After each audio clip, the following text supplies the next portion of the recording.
On today's show, the Atlanta Hawks get a fourth straight victory, a very impressive road win over in Dallas, behind an awesome offensive performance across the board that was balanced. There was star performances from Trae Young and Dejounte Murray. It was everything you would want from the Hawks, especially in front of a national TV audience on this Wednesday evening. We'll have a full breakdown of the game and more coming up. You are Locked On Hawks, your daily Atlanta Hawks podcast, part of the Locked On Podcast Network. Your team every day.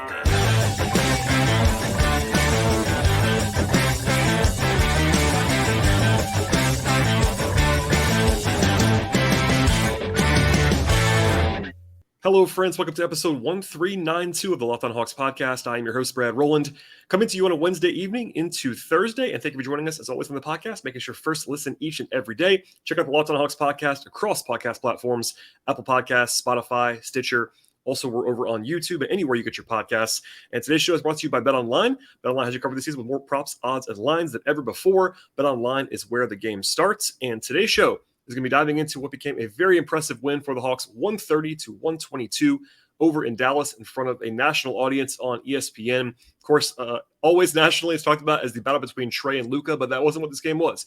There was a little bit of that, of course. Luka's he's a really great player in Dallas. Trae was fantastic in this game. Dejounte Murray was fantastic in this game.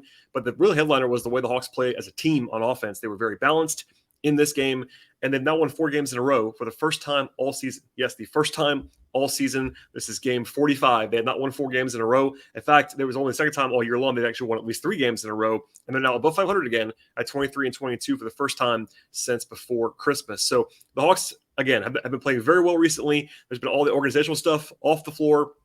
That isn't going away at this point, although the Hawks have been doing the media tour with Landry Fields and Kyle Korver over the last couple of days, which is interesting for sure.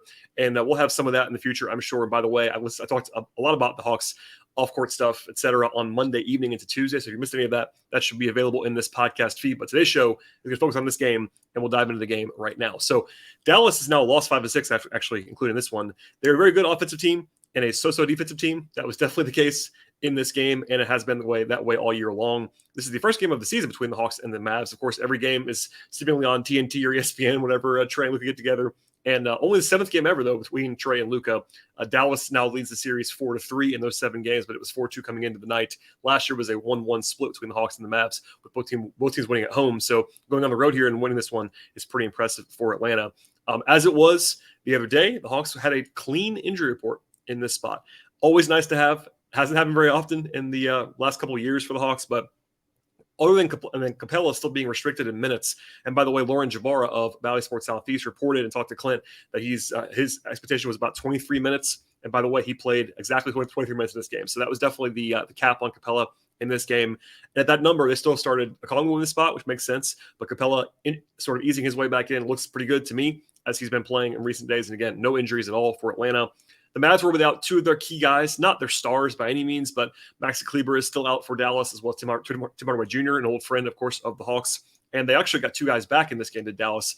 Dorian Finney-Smith, who really struggled in this one after missing about a month for Dallas, and then Josh Green, the second-year guy. He's actually pretty good off the bench, and he played well in this one. But anyway, BetOnline, our friends over there, made the Hawks about a 2.5-point underdog in this game. And for context, if you're not a huge betting person, there's generally like a 2-point home court advantage, essentially, something like that. It kind of varies, but something in that range. So basically, what that number tells you is that Vegas kind of projected this game as like a coin flip, with the Hawks at full strength and the Mavs with a little bit less than full strength on a neutral floor. And that makes some sense. And really, this game was very close and kind of back and forth. The Hawks led by double digits at one point, so did Dallas, but it was really a nip and tuck game all the way through until the very end. And that was kind of the way it was supposed to be in this one, even if the Hawks were slight underdogs coming in.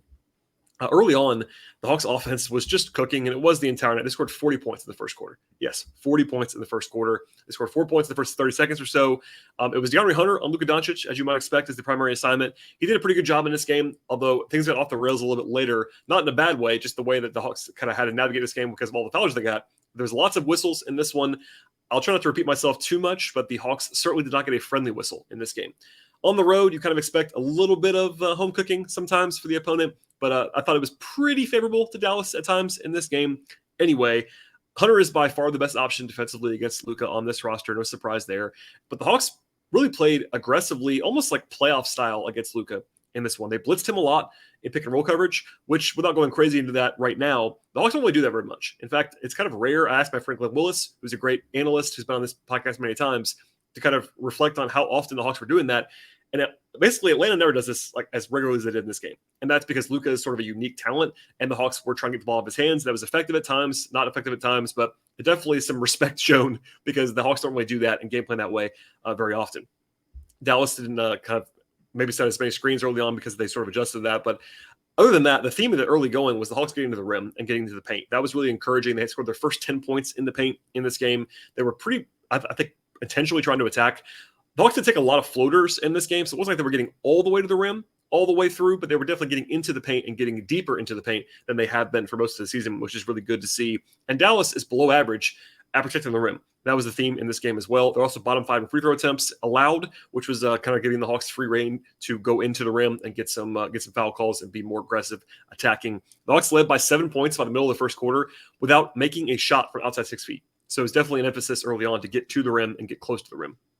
Rotationally, I talk about a lot. The Hawks basically treated this game as a playoff game, which is kind of weird in some respects because it's a mid-season game on a Wednesday night. Yes, it was an ESPN game, but Nate McMillan does not care about that. I can promise you that. But with no game on either side, the Hawks were able to kind of, no back-to-backs, et cetera, and everybody's healthy. So Nate, pretty much, if you go through the rotation, it was essentially what I would expect to happen in a playoff series, with the one exception of Capella being a little bit limited, of course, on the minutes. But as far as that, the Hawks played 8 guys for the vast majority of this game. In fact, without foul trouble, the Hawks were only going to play 8 guys. Joe Johnson played in the second half. We'll come back to that later on as the 9th. But the Hawks really just kind of pushed their chips in. And I've been saying it for a long time. The Hawks have a pretty clear top 8 in the minds of the coaching staff, the way that they sort of deployed this roster. I think Jalen's number 9, and then Aaron Holiday is probably number 10. But it's been a clear top 8 for a while. That was definitely the case again in this game. Bogey and Capella came in mid-quarter. Trae had the quick rest in the first and third. And then Griffin came in earlier than usual, which kind of was my first giveaway that the Hawks were not going to play Aaron Holiday in this game, or Jalen Johnson. It was going to be an 8-man group, and that happened. AJ was good, also off the bench in this one. The Hawks did create some turnovers early on in this game, 5 in the first quarter. Sorry, 5 in the first 9 minutes, I should say. Luka, though, was hot. He had 13 points in 7 minutes for Dallas, but the Hawks did sort of clamp down from there a little bit more. Offensively, though, they just couldn't be stopped in that first quarter. Trae had a nice, great lob to Clint for a thunderous dunk. That also had a just beautiful floater over the top of JaVale McGee, who's like 7'1", 7'2". There was a injury scare late in the first quarter with Trae Young leaving the game, got tangled up under the basket with sort of a camera person. Went to the locker room in between quarters. The Hawks were pretty quickly announcing that he was going to be probable to return with an ankle sprain. So it's an ankle, something to at least kind of worry about, but he was able to come back and play very well in this game. So crisis averted for now. But generally speaking, the Hawks offensively were awesome in the game, and they were even better in the first quarter. 40 points on 27 possessions. That is more. It's about a point and a half per possession, which is a crazy number. The most points scored in a first quarter all year for Atlanta, which tells the story. 0 turnovers in the first quarter, 9 assists, including 5 by Trae. 22 points in the paint is a huge number. Defensively, obviously, the Hawks only up by 3 at the end of the first quarter, which kind of tells you how bad the defense was at times. Luka had 19. But some of that was Dallas hitting a lot of threes early on. And mercifully for the Hawks, the Mavs cooled off as the game went along, which was certainly helpful. And the Hawks did force turnovers all the way through this one. Second quarter was a lot quieter, we'll say, than the first. Trae and Luka both sat for the first few minutes, which kind of probably helped things. But this is a crazy stat. After the first quarter, both teams had scored 77 points combined in 12 minutes. That's a lot of points. In the second quarter, there were only 18 points in the first 6 minutes. So basically, they were on pace to score 36 points after scoring 77 points in the first. Now, it picked up from there, and it was actually 25-25, but a huge drop-off in offensive pace and offensive execution in the second quarter on both sides. But it was dead even, so that was probably fortunate for the Hawks in some respects. The foul trouble began. Okongwu had his third foul going into the mid-quarter timeout. Hunter got fouls, got some fouls later on in the quarter. The Hawks led by between 3 points and 6 points for the first 9 minutes of the second quarter. Finally, Dallas tied it at the end of near the end of the period. The Hawks really spread out defensively. It felt like trying to be blitzing on Luka, and they got spread out a little bit, which is not what you want necessarily. A lot of driving lanes. Hunter got a tough foul call, I thought, with about a minute to go for his third. That was unfortunate. And again, no favors from the officiating crew in this game for Atlanta. But on the bright side, the Mavs also had some foul trouble as well. Luka had 3, Christian Wood had 3. And that allowed the Hawks to kind of be a little bit more aggressive. But the Hawks were up by 3 points at the halftime break, scoring very effectively. They had 16 assists in the first half, 7 guys with at least 7 points. That was a theme. Again, the entire game was the balance. And I thought they, again, did a great job not settling, attacking the rim, being effective, and not necessarily, just taking the first shot that was given to them in this one. Defensively, it was kind of ugly, but they did sort of navigate some of the shot-making haymakers from the Mavs by forcing 10 turnovers, I should say, before halftime. We'll get into the second half now, but as a preview of that, it was nip and tuck all the way through. The Hawks had a really ugly period in the third quarter. They closed very well in the fourth, and we'll get into all of that as well as my observations and takeaways from the full game, as well as the individual player breakdowns at the end of the podcast. But first, a word from our sponsors on today's show. Today's show is brought to you by Rocket Money. Say goodbye to last year's outdated methods of managing your money and say hello to Rocket Money. Rocket Money, formerly known as Truebill, is a personal finance app that finds and cancels your subscriptions that you don't want, monitors your spending, and helps you lower your bills all in one place. More than 80% of people have subscriptions that they've actually forgot about at this point in time, like streaming service that you might have bought to watch one show or a free trial that you never actually used. Rocket Money will quickly and easily identify those subscriptions for you so you can stop paying for the ones that you actually don't want to keep. Rocket Money also makes cancellations very easy. All you have to do is find the subscription, press cancel, and Rocket Money will take care of the rest. No more long hold times with customer service or a bunch of emails back and forth with the company. More than 3 million people at this point have used Rocket Money, and the average person saves up to $720 per year. $720 per year. That's a lot of money.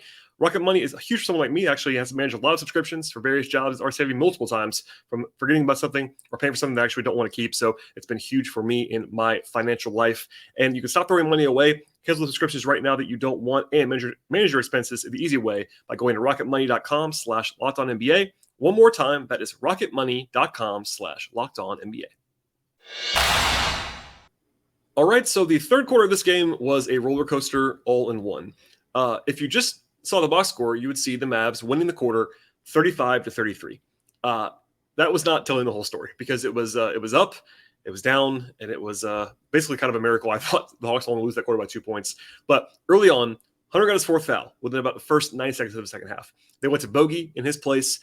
Murray was then tasked with defending Luka Doncic. And by the way, Dejounte Murray, who I have been a little bit lower on defensively than some at times, I think he's more of a playmaker off the ball than he is a stopper on the ball. He did a very good job in this game on Luka, which is a credit to him. We'll come back to that later on as well. But Okongwu got his fourth foul as well. So within like 3 minutes, 2 starters for the Hawks had 4 fouls. That's not great. Then the Mavs took their first lead of the entire game with a 13-0 run. The Hawks led the entire first half, never trailed. And the big issue was that the Hawks gave up 21 points in the first 5.5 minutes of the third quarter. The Mavs scored on 9 straight possessions. Now, that's not going to be good for anybody. The Hawks, at the end of that run, the Mavs were up to a 134 offensive rating in the game, and that's going to get you beat more often than not, obviously. Fortunately, the Hawks did kind of have a counter from that, but that was their low point in this game by a lot. They were down by 10 at one stage in the third quarter, and it was ugly at times. But Dejounte Murray, who was, again, very good in this game overall, he had 8 straight points at a great time, stopped the bleeding. I thought that was a really, really important stretch by him on offense. And then Dallas had kind of a weird challenge in the third quarter. It didn't bite them too much, but they kind of won this. They won it, by the way. It was one of those very low leverage plays. And I think it actually might have been good for the Hawks, even with the knowledge that Dallas won it, because they burned their challenge on a pretty low leverage play. Anyway, Dallas scored basically every trip for a while. Then the Hawks held them to 3 points in about 3.5 minutes after that to get the sort of back in range, down by 1. They went to Jalen Johnson, as I mentioned before, because of all the foul trouble. They had 3 guys, Hunter, Collins, and Okongwu, 3 starters in this game, including their starting forwards and their important backup center, who's usually – it was a starter in this game, but usually the backup center. All 3 guys had 4 fouls. And that meant they went to Jalen with 2 minutes to go in the third quarter. And that's not usual. One time this year, early in the season, I kind of just wanted to lay out how weird it was that the Hawks – didn't play AJ Griffin for like the entire game, and then he played the entire fourth quarter because they had foul trouble and all that stuff, and there were injuries. This time around, Jalen didn't play that much, but kudos to him. I'll say that. I know I've said before, and I'll say it again now, I'm not as bothered as a lot of Hawks fans are that Jalen didn't play in this game before that. Rotationally, I think he is the 9th man. If it was up to me, I'll be very clear, I would at least be trying to play Jalen Johnson every night. I'm not saying otherwise. But I do understand, especially when you cover Nate, like he's going to treat the game like every game is the, I don't know, NBA Finals. Anyway, regardless, all that said, I thought it was really impressive for Jalen Johnson as a young player who basically is like a pseudo rookie in his second season after not playing much last year to be ready and be engaged and be able to come in and give them good minutes when he was ice cold. He hadn't played all night long. You're talking about an hour and a half into the game. He hadn't played yet, and good on him for coming in and playing well when he first came in the game. The Hawks actually tried bogey on Luka at the end of the third quarter, which does sound funny. And I said this on Twitter as well, but it sounds hilarious because I've said this a lot. Bogey has been terrible defensively this season. Like, I'm not trying to pull any punches. He's been awful defensively. I think he's been better than that in his career, but this year it's been really rough. But I will say, it's not the worst matchup for Bogey in the world. In fact, if there's a single superstar player in the league, this is obviously a weird bar to clear, but for Bogey to guard, it's probably Luka, because Luka, for all of his talents, is not the most fleet of foot. He's not the quickest guy in the world. And Bogey's primary weakness defensively is his lack of foot speed and his inability to kind of turn and slide at this stage in his career. But Bogey is strong, and he is big, and he is crafty. And he at least didn't get annihilated by Luka, which I thought was interesting. For the rest of the time in the second half, it was Murray on him in place of Hunter when Hunter was off the floor. But I thought Bogey did a pretty credible job in a weird spot at the end of the quarter. And the Hawks scored 4 points. It was Capella actually both times, off passes by Jalen Johnson and Trae Young, to go back up by 1 at the end of the third. So after all that, I said it before, but they lost by only 2 points in the third quarter, amazingly. It was a true roller coaster in that period, but the Hawks did shoot the ball extremely well. Hit 5 threes, 62% from the floor in the third. Had 5 turnovers. That's the one ugly part there, but after all that, they did sort of dodge that bullet.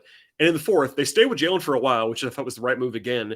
Griffin hit a 3 early in the fourth quarter, so did Jalen. They went back to Luka, Dallas did, after a few minutes, and the Hawks went back to Hunter and Trae right on cue there. Right after that, I should say. Not the exact same time, but right after that. But Hunter got his 5th foul immediately. So again, back to Murray on him at that point in time. And again, just so many whistles in this game. It was a weird lack of flow for a high-scoring game. But defensively, the Hawks had a really great stretch in the middle of the fourth quarter. They got 4 or 5 stops in a row to build like a 7-point lead mid-quarter. The Mavs had 3 points in like a 4-minute period. That was huge. And then Murray was just great in the fourth quarter. He really was. He had 8 points and 4 assists in the first 8 minutes of the fourth. He made jump shots. He got to the rim. He was under control. He wasn't forcing a lot, which is good to see, because when he's had some rough nights this season, it's mostly because he's forcing, taking some makeable but contested kind of below average shots. Wasn't a lot of that in this game. And again, he defended quite well. I will say this, it's kind of a weird thing. Bogdanovic played 19 consecutive minutes in the second half, which is weird for anyone, to be honest. It's even weirder for a guy who has had all the knee issues that Bogdanovic has had this year. Somebody asked me why that would happen. I think the reason why it happened, I'm not saying this is correct, but the reason is because of all the foul trouble. Basically, what happened was they had Bogey basically play the 3 for the majority of the quarter and the third and then most of the fourth, because of all the issues with Hunter off the floor. And Bogey was just out there and probably nobody noticed, or either they were probably checking with him and all that stuff. But like, I would not have done that. I think it's not great to have Bogey in particular, of all the guys on the roster, play that many minutes in a row, but it happened. I want to at least point it out. The Hawks did lead by 8 points with about 4 minutes to play. The Mavs did not roll over. It was back to 3 with 3 minutes to go, and then we'll kind of go play by play from there for a second. The Hawks, out of a timeout, went back to their traditional number 1 lineup. The star guards plus Hunter, Collins, and Capella, their best 5. I know they have other guys who are definitely credible to be used there, but those are the best 5 players this season. I will say briefly, Luka went right at Hunter after Hunter, by the way, missed. He was good in this game when he played, I thought, other than the fouls. He had a pretty open 3 that he shot off the side of the backboard. It was a weirdly bad shot at that point in time. And Luka went right through him with 5 fouls, and the lead was down to 1. Now, the Hawks never lost the lead, fortunately, because Capella got an offensive rebound in the next possession, creating a second chance opportunity, and then Murray hit a 3 that was an enormous shot to go back up by 4. And then from there, the Hawks were basically in control. They did dodge one with Dinwiddie having a good look at a 3 that literally rattled all the way in and out. That was fortunate. Murray then took his 1 bad shot of the fourth. It wasn't like a horrible shot, but it was definitely a heat check. I'm sure Neek said that it was a heat check at some point, but it was not a great shot. He missed it. But then Collins had a great defensive play, the biggest defensive play of the night. He got weirdly, it was Reggie Bullock. It's not really a guy that penetrates a lot, but it was swung to him. He up faked in the left corner and drove on Collins, who had a great, like, picture perfect verticality play, blocked the shot, ended the possession. Trae hits a floater, and basically the game is over. Now, they did give a bucket after that, after a timeout, but once they got the ball to Trae up 4, Trae is not automatic, but close to it at the line. And I've said this before, but it's a huge weapon to have your 90% free throw shooter be your best player. And that's Trae Young. He sealed it at the line, and that was the end of that. So the Hawks never trailed in the fourth. I'll say that. After all that, they were in good position the majority of the way. They were up 8. It got a little dicey. Got down to 1 a couple times, but made the plays at the very end of the game. And really, big picture, what I'll say is this: The offense was incredible in this game. That is 100% true.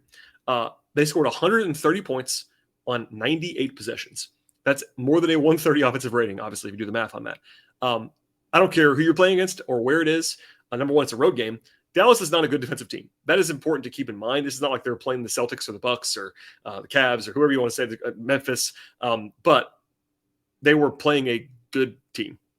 And not a good defensive team, but a good team. And not a terrible defensive team either. And the Hawks went crazy in this game. Now, we'll get into this now. It was definitely a hot shooting night for the Hawks. I'm sure someone will get mad at me for saying that. It's just the reality. If you watch this game back, the Hawks, again, were very good, full stop, on offense in this game. Now, adjust for this. They definitely shot above their heads because no team is as good as the Hawks were shooting-wise in this game.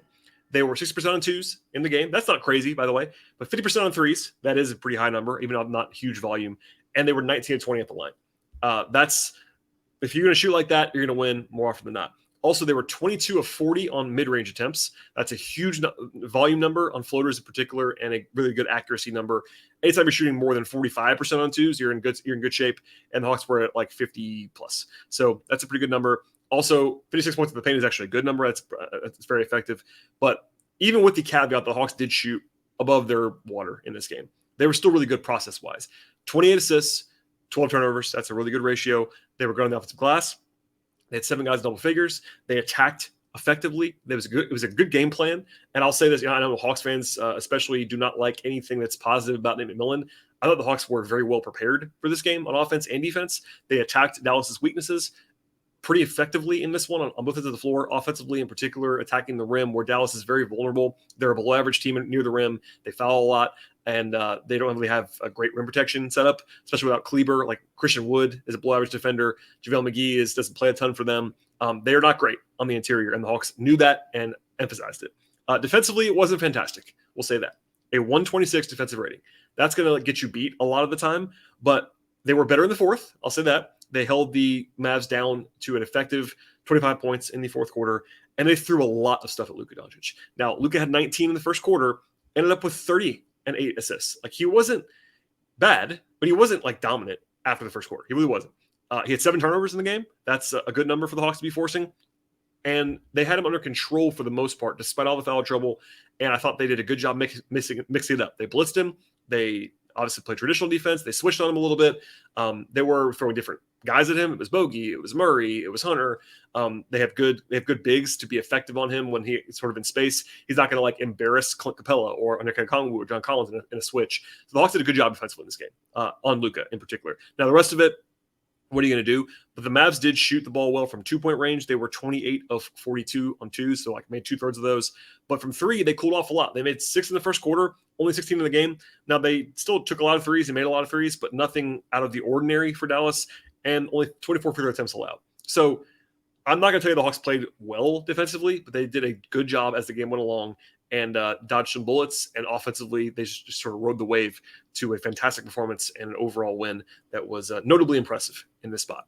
All right, we'll have my individual breakdowns in a second, as well as a brief look ahead to the weekend. But first, a word from our sponsors on the show today. Today's show is brought to you by BetOnline, and the NBA is, of course, the centerpiece of this podcast on a daily basis. Already been a very busy 2023 for the Hawks and really across the league.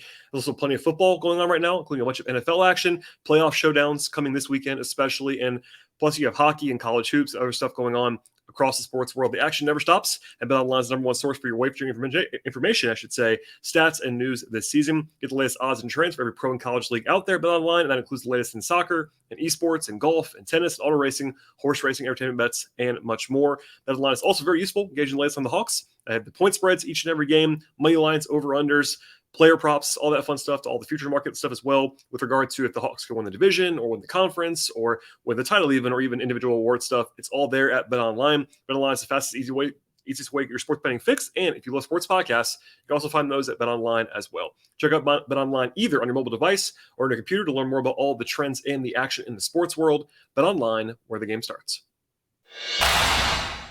Okay, and we'll get into the individual player performances on this Wednesday evening into Thursday in Dallas. And really, most guys on the Hawks roster played well. As you might imagine, for a quality road win like this, there were not a whole lot of weaknesses. If there was one guy who did not have a great numbers game, it was Bogdanovic. So Bogey ends up with 12 points on 13 shots, did have 5 assists and 1 turnover, moved the ball well. I mentioned before, defensively, I thought he was probably better than usual in this game, but he was only 2 of 8 from 3 in this game. Weirdly, Bogey's been ice cold. He is 7 of 35 from 3 in the last 6 games. Now, people are kind of, I've already hearing the chirps about like why Bogey's playing, and I obviously I'm not going to bury Bogey. I think it's pretty obvious, but I'll just say it because they're not going to stop playing Bogey. That's never going to happen as long as he's healthy. You could certainly argue that Griffin was better at times in this game. It is a big step for the Hawks to start playing AJ Griffin, quote unquote, over Bogdanovic. It's probably not going to happen in the near future. Bogey wasn't great in this game, and he's got to make shots. At the same time, I think there's no reason to believe he won't make shots. Bogey, that's the one thing you kind of know about him. He's going to make shots. He's an effective offensive player, and he gets guarded. Even when Bogey misses a bunch of shots, which happened in this game, and again, 735 the last 6 games, he gets defended like probably nobody on the team does. Maybe Trae. AJ's getting up there for defenses like this, but Bogey gets sort of a fire alarm whenever he's open, and that definitely helps you. But he wasn't great. The passing was pretty good, though, and then defensively it was better than usual for Bogey in this game, I thought. Jalen Johnson, small sample size, only played 6 minutes. But again, kudos to him for staying ready, playing well, hit his only shot from 3, had a rebound, had an assist, and a steal. There was one defensive breakdown at one point in the fourth quarter early on that I think he came out of the game right after that. Maybe that might have been why he came out, but I thought it was, again, a good sign for him to be engaged. He's been playing well recently. I'm not going to be burning the place down because he's not playing. I get all that. I would play him. I'll be honest about that. But I do kind of get it on all sides. And I'm not. I think that hopefully with a back-to-back looming on Friday and Saturday, the Hawks will make a plan to get him on the floor in probably both those games if it's up to me, but especially one of them to kind of preserve minutes and all that stuff. Anyway, Jalen did a good job in this game when he played. Griffin had 10 points, 2 rebounds. Didn't do a ton on offense besides just making shots, but he does that. He took 10 points on four shot attempts. Not too bad. Made both of his threes. He's a great shooter. His floater game is fantastic. Defensively, mixed bag as he sort of usually is at this point in time. But AJ has enough flashes where he is very, very impressive. And then Capella off the bench, 16 points, 6 rebounds, a steal, and a block in 23 minutes. He had, I think, 2 pretty bad misses around the rim. There was one stretch in the third quarter where he kind of just couldn't handle the ball for whatever reason, and that's kind of the Capella experience. But I thought he was awesome, honestly. I think Clint, aside from that weird hiccup in the third where he kind of just had some ball issues, some ball security issues, I think he played very well. And he looks the part. The Hawks were awesome when he played. They were plus 10 with Capella and minus 4 with Okongwu. That's not because of Onyeka. I thought just Clint was just really good. And it's important to note, like, he makes them the team that they are. It is what it is. Capella is very important, and we'll see if he can play more. And also, I'm intrigued to see if he plays both games on Friday and Saturday. We'll see. To the starters in this game. We'll go to Okongwu now. 11 points, 5 rebounds. Did have 3 turnovers kind of weirdly, and had some defensive rebounding problems along the way. I thought he was just fine. He might have been the guy that I think was maybe below average compared to his baseline, other than Bogey in this game was Onyeka, but he was still fine. He wasn't like he was bad. Hunter had a weird one. Obviously, the 5 fouls limited him to 25 minutes in this game. He was plus 7 when he played. I thought he did a pretty good job on Luka. 2 rebounds is not great. 2 assists. 11 points on 9 shots. Totally fine. It was just kind of an okay game for Hunter. He's been kind of having a pretty interesting renaissance breakout kind of thing in the last couple of games. It was cooler on this one offensively, but there was like sort of lack of rhythm there because of the fouls. So I thought he did a fine job when he played. I thought Collins was really, really, really good in this one. 19 points, 5 rebounds, 3 assists, 2 blocks, hit 3 of 5 from 3. That's huge for John. He was 5 of 9 on 2s as well. Defensively, had the biggest play of the game on the Bullock play in the final minute or so, and then just was rock solid around the rim. I thought he was in the flow of the offense. He was efficient. He moved the ball when he needed to. He was aggressive when he needed to be, and a good game overall for him, definitely. And then the star guards were both good in different ways. So we'll go to Dejounte now. Dejounte had 30 points to lead all scorers, 7 rebounds, I should say, 4 assists, 1 turnover, shot the heck out of the ball in this game. He was 8 of 12 on 2s. He was 4 of 6 on 3s, made both free throw attempts, plus 7. Defensively, he was better than usual, I thought, for sure, in this game. And he was really good. He's been finding his stride in recent days. I know he had a stretch like this early in the season as well, so I'm trying not to go too crazy. Like, I don't think that every problem is solved with Dejounte, but 3 games in a row now with at least 27 points. And the big thing is that he's just been making shots. So the test is for Murray how he fares when he's not making his pull-up jumper, because like that he relies on that a lot. And the last 3 games, he is, I believe, he's like 11 of 19 from 3. That's not going to continue, I don't think. But he's been under control. He's been attacking. He's been decisive. And I think he had 19 points in the second half in this game, 11 in the fourth quarter. He was huge and a big night for him. And then Trae. So it's weird because if you have followed Trae Young's career, Trae's been averaging like 28 to 30 points and like 9 to 11 assists per game for 3 or 4 seasons. He's been doing this for a long time. So this game, Trae has 18 points and 12 assists. And if you didn't watch, you'd be like, all right, Trae had a decent game. I thought it was really, really, really good. I really did. Like, I think Trae, there's a tendency for him to get bogged down into some, hero ball or trying to upstage Luka. And I don't want to make too much of that. In fact, I think it's sort of nauseating to me that every single time these teams play, it's Trae versus Luka. It's just too much for me. Anyway, I was impressed by Trae not doing that in this game. He took 11 shots. Yes, he got to the line 8 times as well. So that's 15 shooting possessions. That's a really manageably low number for Trae. He was under control. The 12 assists, he was running the offense. He was deferring to Murray because Murray was hot. That should happen. Trae only had 4 turnovers. He had 3 steals. I think defensively, he's been pretty good in this winning streak. Not a coincidence either. I think Trae, when he digs in, again, he's never going to be good defensively, but there are times when there are levels. Like when Trae is not engaged defensively, he is actively horrible. When he's engaged defensively, he doesn't have to kill you. He could be in the right spot. He could be active. He's got good hands. He's not that small. He's small. He's not that small. So, and this is a game where, defensively the Hawks were not good, but I thought Trae did his job in this game defensively. So, for all that, I don't think it was his best game of the season. But if you told me this was a top 5 or 6 game for the season for Trae, I think I would buy that. Which might sound crazy for 18 points for a guy who averages almost 30. But Trae was really good. He played winning basketball the entire night. He was really, really engaged. And, even with the ankle thing, I'm sure that was bothering him in the second half. He just played well, and I was impressed by that. So kudos to Trae for all of that. So anyway, that's it for today's podcast in terms of the performances. But just the last thing here, the Hawks are rolling a little bit. And this is not solved. The problems have not gone away. The off-court stuff still looms. But they've won 4 games in a row, and none of those games were against bad teams. Now, were they against the absolute best teams in the league? No. But you beat the Pacers on the road.